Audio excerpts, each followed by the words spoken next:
If the bag full indicator is illuminated on your Sensor S vacuum and the bag and microfilter have been replaced, we'll need to go through the path of suction and check for obstructions. First, remove the hose from the bag housing by squeezing the retaining ring. Now, remove the other end from the wand. The wand will need to be docked in the bag housing or simply depress the release button on the wand. Now, let the hose hang towards the ground and peer through the hose. If clear and you only see daylight, move on to the wand. If you don't, you've got a clog in your hose. Often you can simply reverse the direction of the hose and suck the clog into the bag. If not, use long pliers or a blunt object to clear the hose.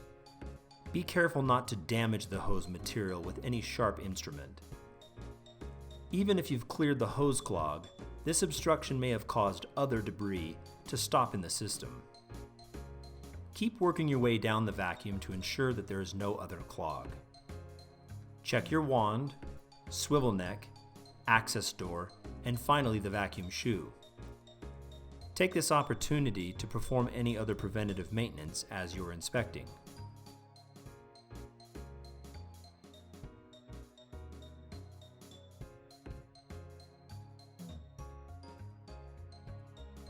Once you've inspected the entire suction path, replace the hose and wand and operate the machine.